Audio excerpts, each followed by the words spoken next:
Assalamualaikum warahmatullahi wabarakatuh. Perkenalkan, nama saya Siti Nurharisa dari program studi ABSP 3B.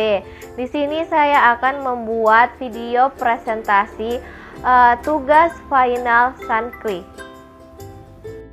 Baik, di sini saya akan menjelaskan materi mengenai bentuk dan sistem pemerintahan negara. Pembahasan pertama yaitu saya akan menjelaskan pengertian sistem, yang dimana sistem merupakan suatu komponen atau elemen yang dihubungkan menjadi satu untuk mencapai tujuan yang diinginkan atau tujuan tertentu.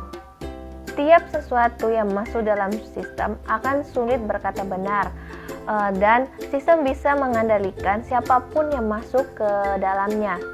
Contohnya dalam kehidupan sehari-hari kita.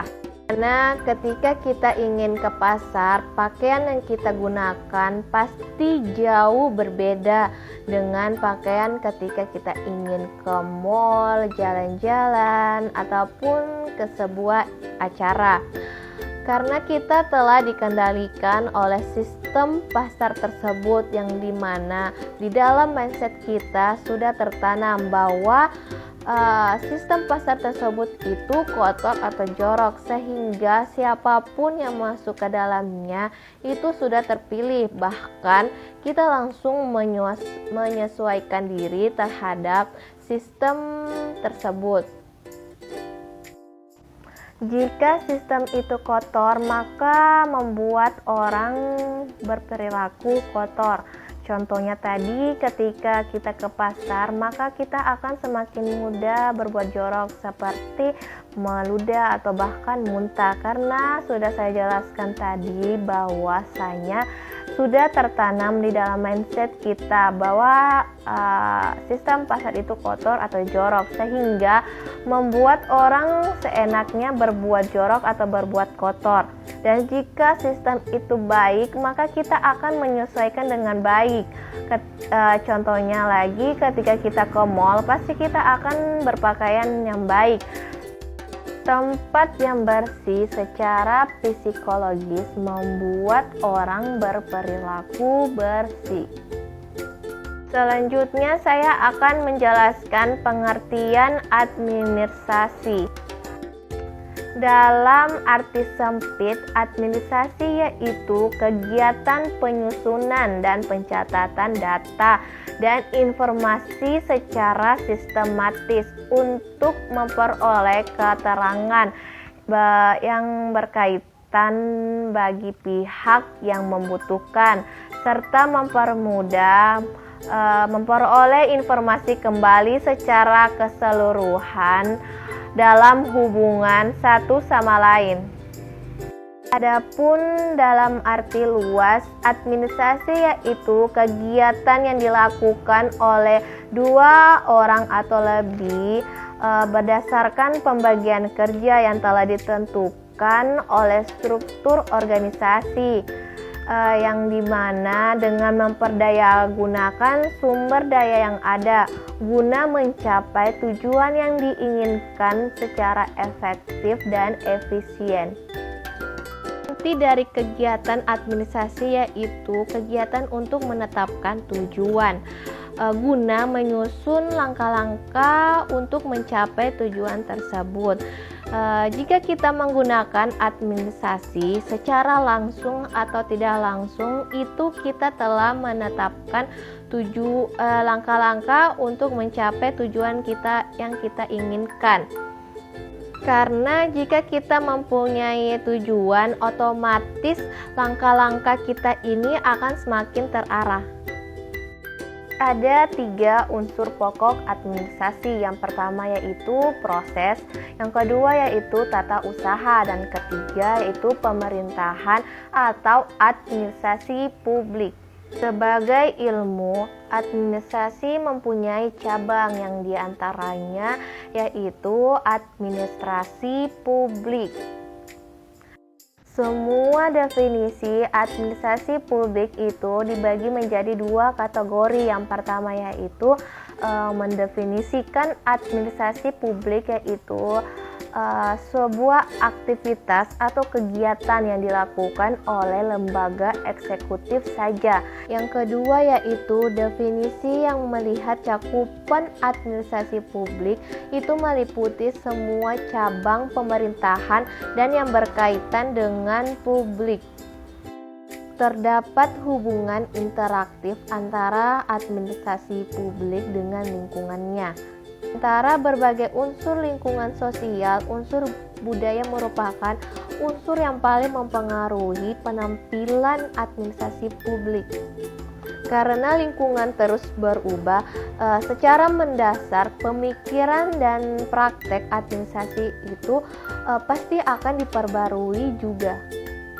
Kemudian lahirlah paradigma administrasi, yaitu perkembangan ilmu administrasi atau cara pandang, atau biasa disebut dengan perubahan atau pergeseran.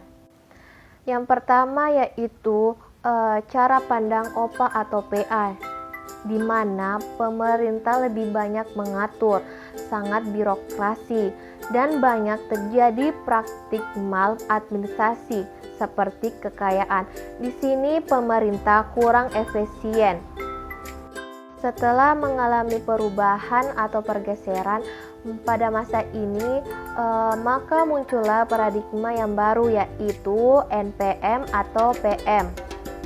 Masa di mana bertimbal balik dengan OPA dan PM tadi, dijalankan model bisnis. Di sini pemerintah hanya sekedar mengendalikan, masyarakat ditempatkan sebagai konsumen dan ada yang dilayani.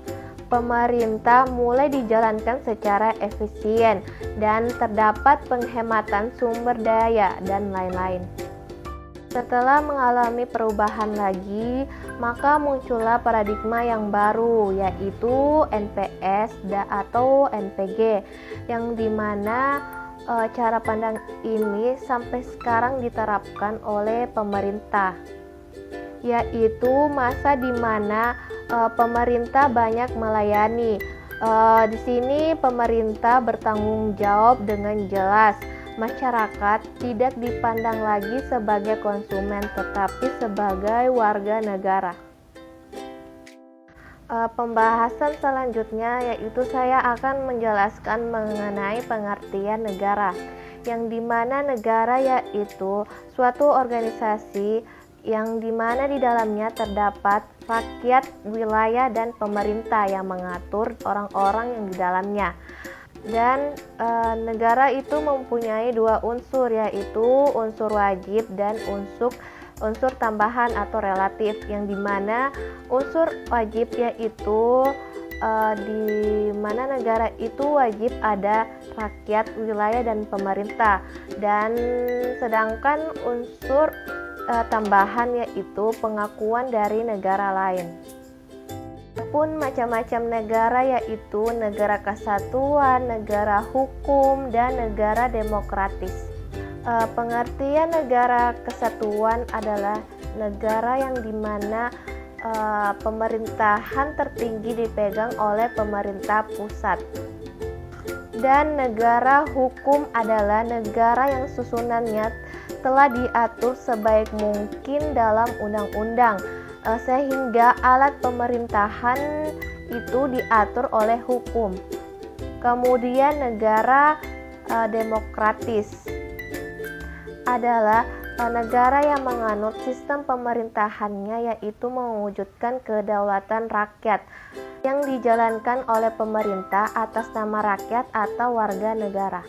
Baik, materi selanjutnya saya akan menjelaskan mengenai cita-cita dan tujuan negara, yang dimana cita-cita negara yaitu mewujudkan negara yang bersatu, berdaulat, adil, dan makmur, yang berdasarkan Pancasila dan Undang-Undang Dasar 1945. Hal ini sesuai dengan alinea kedua pembukaan Undang-Undang Dasar 1945, yaitu negara yang merdeka, bersatu, berdaulat, adil, dan makmur. Adapun tujuan negara yaitu telah terjabar di alinea keempat Undang-Undang Dasar 1945. Yang pertama yaitu melindungi segenap bangsa Indonesia dan seluruh tumpah darah Indonesia. Yang kedua yaitu memajukan kesejahteraan umum. Yang ketiga yaitu mencerdaskan kehidupan bangsa. Dan yang terakhir yaitu ikut melaksanakan ketertiban dunia yang berdasarkan kemerdekaan, perdamaian abadi, dan keadilan sosial.